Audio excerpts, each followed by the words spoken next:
ये बात जो मैं अभी कहने जा रहा हूं, ये बात का बहुत गहरे अर्थ हैं। आपने सुना होगा कि कहते हैं कि ब्राह्मण जब आपके पूजा पाठ करे या कुछ करे तो उसको दान और दक्षिणा दोनों देनी चाहिए, होता है ना? दान दक्षिणा सुना? तो दान और दक्षिणा क्या है, इसके बारे में थोड़ी सी मैं अपने ढंग से बात करूंगा। पता नहीं वैसा है कि नहीं है, शास्त्रों में क्या लिखा मुझे नहीं पता, लेकिन मेरे ढंग से जो दक्षिणा का भाव है, मैंने अपने जिंदगी में बहुत लोगों को देखा कि जिन्होंने मुझे हेल्प की, मुझे समय आने पे पैसे दिए, सहयोग किए। उनमें से कुछ लोग ही ऐसे देखे, कुछ लोग, थोड़े से लोग, जिन्होंने सहयोग के साथ साथ थैंक यू बोला, जिन्होंने सहयोग किया, थैंक यू बोला। अब जैसे ये ललित आया हुआ है, आज मैं ऐसी ऐसी बातें मैं ऑनलाइन करता नहीं, लेकिन आज कर रहा हूँ। ये ललित बैठा हुआ है यहाँ पे। अब ये ललित, अभी जब इसने यहाँ पे ये सब कंस्ट्रक्शन हुआ था, तो इस ललित ने 5 लाख रुपए लोन लेके, उसने, लड़के ने 5 लाख रुपए लोन लेके इस जगह के लिए भेजे थे लगने के, और अभी यहाँ आया है तो बुकिंग करा के आया। मुझे सब पता है। अब मैं ये भी कह सकता था कि नहीं, मैंने कहा देखता हूं, ये भी देखने की चीजें होती हैं। लेकिन असल में क्या है, दान तब तक पूरा भी नहीं होता जब तक दक्षिणा ना हो। अब ज्यादातर ब्राह्मणों ने तुम्हें बताया है कि दान का मतलब होता है कि गाय दी, कपड़ा दिया, ये दान हो गया, और बाद में जाते वक्त पंडित जी को नोट दिए, वो दक्षिणा हो गए।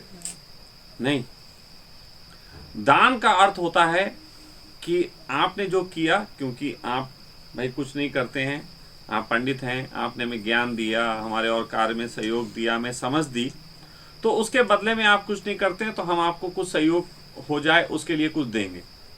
गाय फोकट में नहीं आती, कपड़ा फोकट में नहीं आता, वो भी पैसे से ही आता है। तो कुल मिला के जो भी वो दिया जाता है वो दान की श्रेणी में आता है। लेकिन दान कंप्लीट तब होता है जब दक्षिणा हो। लेकिन दक्षिणा का मतलब नोट नहीं होता, दक्षिणा का मतलब होता है दक्षता का ऋणी होना। वो कहते हैं कि आपने हमें कुछ दिया, इसके बदले में तो हमने आपको दे दिया, लेकिन इससे भी हमारा देना पूर्ण नहीं होता है। आपने ले लिया, आपकी दक्षता इतनी है कि आपने मेरी भेंट भी स्वीकार कर ली, और इसके लिए जो धन्यवाद दिया जाता है, उस धन्यवाद को दक्षिणा कहते हैं। धन्यवाद होती है दक्षिणा, कि आपने ले लिया, थैंक यू। मैं आपको बताऊं, इस मामलों में मैंने कुछ फॉरेनर्स देखे हैं, विदेशों में ऐसे लोग हैं जो जिन्होंने हेल्प की करते हैं। मैं देखा कि वो पैसा भेजेंगे, जब उनको बताओ कि हाँ रिसीव हो गया, तो थैंक यू बोलते हैं। मैं कहता हूं कि हमारे भारत देश में ये कहां, यहां तो लोग अगर आपको थोड़े पैसे का सहयोग कर दें तो ऐंठ बनाने लगते हैं।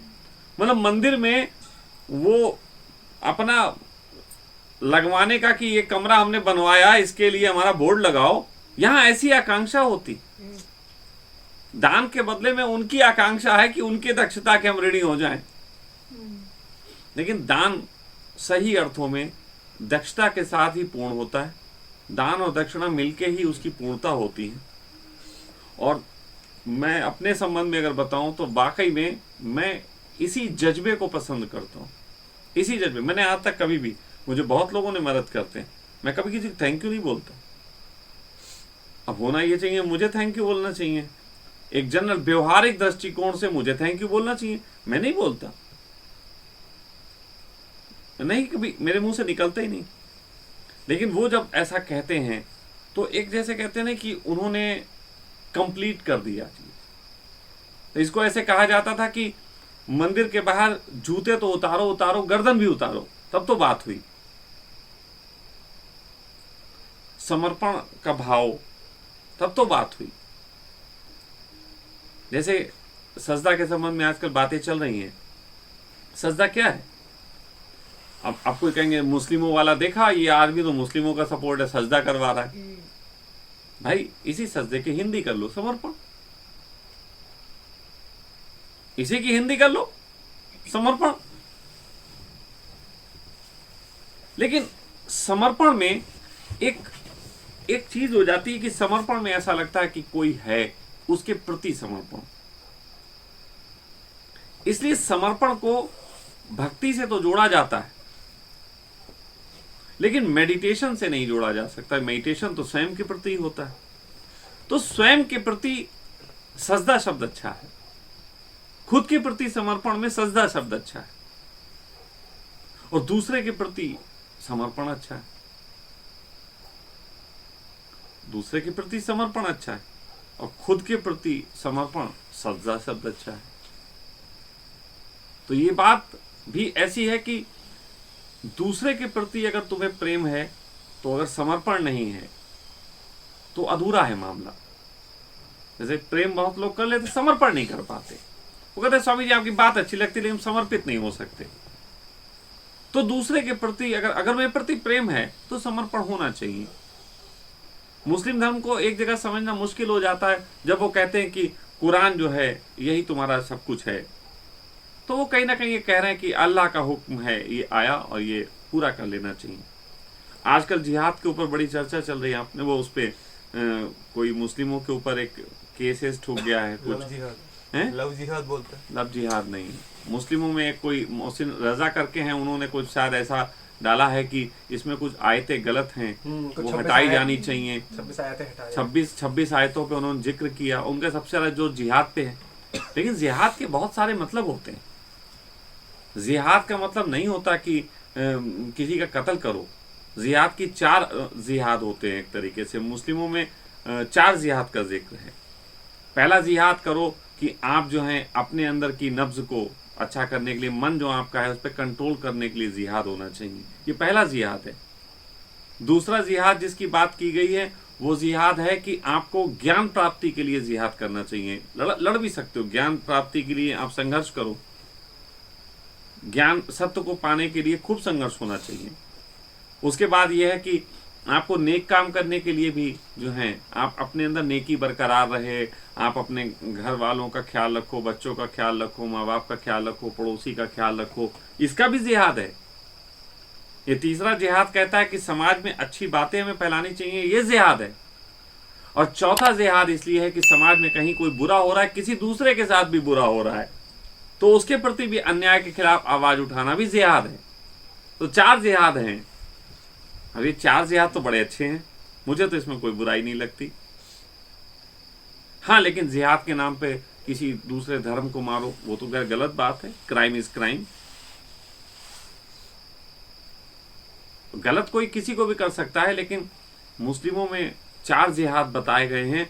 तो यही 4 जिहाद को अगर थोड़ी सी तुम बात समझने की कोशिश करो तो गीता के दौरान भी उन्होंने बताया है। जब योग की बात हुई है तो उन्होंने सारे योगों का जिक्र किया कि सबसे बड़ा योग ज्ञान योग होता है, उससे बड़ा योग यज्ञ होते हैं, मतलब सब यज्ञों की बात की। तो यज्ञों की बात की वो यही यज्ञ हैं, कर्म यज्ञ, ज्ञान यज्ञ, भक्ति, मतलब कई यज्ञ उन्होंने बताए, वो सब यही हैं। ये 4 तरीके के जो जिहाद बताए गए हैं, यही गीता का दर्शन है कि इस तरीके से लड़ना चाहिए। जरूरत आने पे युद्ध भी जायज है। ये तो कृष्ण भी कह रहे हैं, ये तो कृष्ण भी कह रहे हैं। वो तो फिर भी सिखा रहे हैं कि वो चलो दूसरे धर्मों की एक बार को मानने की बात करें। कृष्ण तो अपने माँ बाप को, अपने भाई बहनों के खिलाफ युद्ध की बात सिखा रहे हैं। तो क्या गलत सिखा रहे हैं? तो कुल मिला के बातें चलती हैं। लेकिन मेरा मानना यह है कि जब मैं बात करता हूं कि अगर हम समर्पण की बात करेंगे, किसी की प्रेम की बात करेंगे, तो उसमें समर्पण के बगैर पूरा नहीं होता। प्रेम समर्पण के बगैर पूरा नहीं होता। दान दक्षिणा के बगैर पूरा नहीं होता। और खुद के प्रति प्रेम हो तो सजदे के बगैर पूरा नहीं होता। अगर खुद के प्रति प्रेम हो, झुक जाओ, अपने प्रति झुक जाओ। अपने प्रति पूर्ण रूपेण झुक जाना सजदा है। सजदा कोई ऐसी चीज नहीं है, वो बैठ के करने वाली तो अलग बात है, लेकिन खुद के प्रति है। और जितना तुम अपने में डूबने लगते हो, खुद के प्रति ऑनेस्ट होने लगते हो। और जब खुद के प्रति ऑनेस्ट हो जाते हो, जब तुम डूब जाते हो, खुद के प्रति ऑनेस्ट हो जाते हो, तब तुम्हें ये 4 जिहाद आसानी से समझ में आ सकते हैं। खुद के प्रति डूबने के बाद कोई व्यक्ति जब अपने में पूर्ण हो जाता है तब वो कह सकता है कि मैं हर चीज के लिए बिल्कुल सत्यता से उतरूंगा। मैं ये नहीं कहता कि सजदा पूर्णता है, लेकिन सजदा तुम्हें तैयार करता है, पूर्णता के लिए तैयार करता है। वरना भय होते हैं, एंजाइटीज होती हैं, कई तरीके की होती हैं। अध्यात्म में बड़ी एंजाइटी है। अध्यात्म में तरह तरह की एंजाइटी हैं, कुंडली जागरण होगी नहीं होगी, सहस्त्रार जगेगा नहीं जगेगा, मुक्त होऊंगा कि नहीं होऊंगा, बड़ी एंजाइटीज हैं।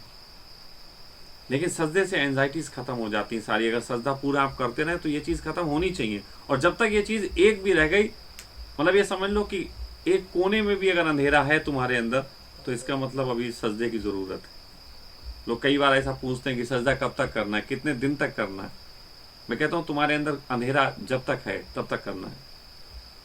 ये सब लोग अपना डिसाइड करो कि तुम्हारे कौन से अंधेरे बाकी रह गए।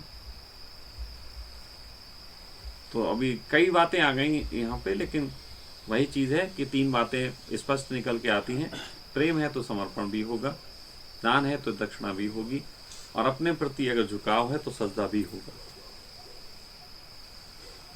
सभी लोगों को इन 3 चीजों का याद रखना चाहिए।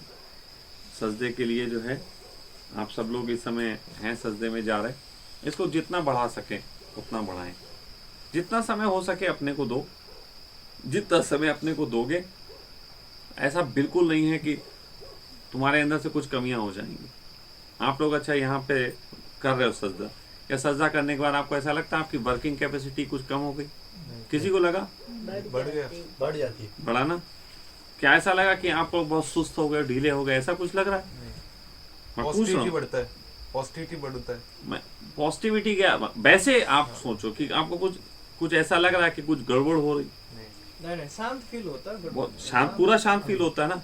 अब ये सारे लोग, तुम लोगों का जो है अनुभव है, उस अनुभव को बस ये है कि इसमें और डूबते जाने की जरूरत है। एकमात्र प्रयोग है, अगर प्रयोगों की बात की जाए, ऐसे प्रयोग नहीं, प्रयोगों की बात की जाए, एकमात्र सजदा है जो मनुष्य जाति को बहुत शांत कर सकता है, सारे उपद्रव मिटा सकता है। इसके अतिरिक्त कुछ नहीं। बाकी सारे प्रयोग उपद्रव पैदा करते हैं। थकान आती है थोड़े टाइम के बाद, जो दूसरी होती है ना विद्या, नहीं, उसमें थकान आती है, उसमें अहंकार आता है, उसमें पाने की आकांक्षा आती है। तुम नोटिस करो, इसमें तुम लोगों को पाने की आकांक्षाएं भी खत्म हो रही होंगी। जब तक है तब तक सजदा वही नहीं। बस ये अब डूब गए बस पड़े।